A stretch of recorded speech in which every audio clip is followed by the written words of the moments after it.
We're back and you're watching Live at 9. For several weeks now, the world has watched as COVID-19 vaccinations were rolled out across the globe. And the one thing they all have in common is adults are receiving those shots. Now, we may be a long way off from children getting vaccinated, but what happens when separated parents disagree over COVID-19 shots? This morning, we are live with attorney Joe Smith to get that answer and much more. Mr. Smith, thank you for joining us on Live at 9 this morning. First and foremost, I think most will agree marriage is difficult enough. Then you tack on, unfortunately, divorce, and now this pandemic and the issue of vaccinations. This is a new wrinkle, is it not? It is, and parents should understand that in light of this unprecedented times, they should be cautious about wanting to go to court to handle these type of disputes. So a lot of people will wonder, what should one do before maybe this has to go to court? Do you look at the terms of a custodial agreement, perhaps? What do we need to address? Rule number one. Well, first off, look at the custodial agreement, whether it's a parenting plan or an order. And you will want to look at the provision of that order that addresses decision-making, because vaccination of children, that's a non-emergency medical decision that party has to make. So typically, those orders would show that there's joint decision-making on that particular issue, sole decision-making, or a hybrid of joint decision-making with one parent having final decision-making authority. So with that in mind, what if I have legal custody? Do I have the final say, or how is that resolved? It depends on what the order says. If the order says that that you have sole decision-making authority, then you're right. You have the authority to make that decision. But if the order says that in the event there's a disagreement, parties have to go to alternative dispute resolution like mediation, well, nothing happens until that dispute is resolved. Does that also apply to whether or not a couple or former couple, if they have joint custody? How does that play out?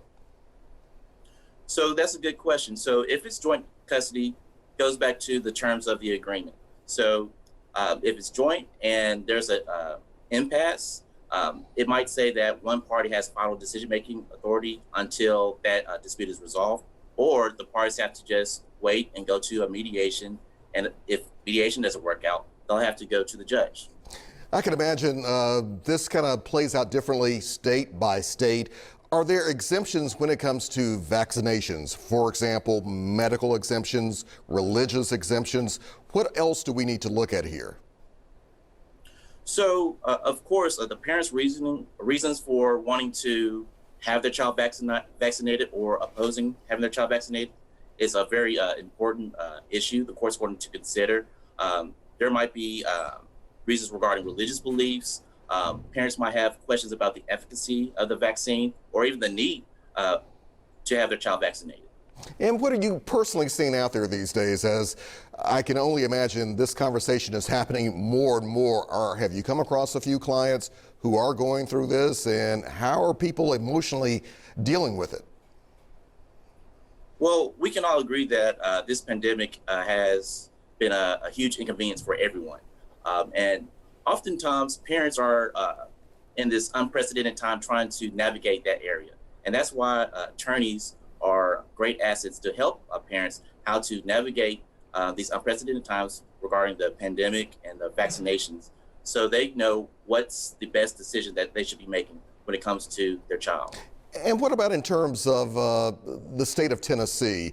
How does that really look here for parents having to deal with issues here?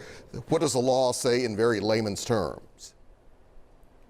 So essentially, the law is going to focus on decision-making, not necessarily micromanaging every issue like vaccination.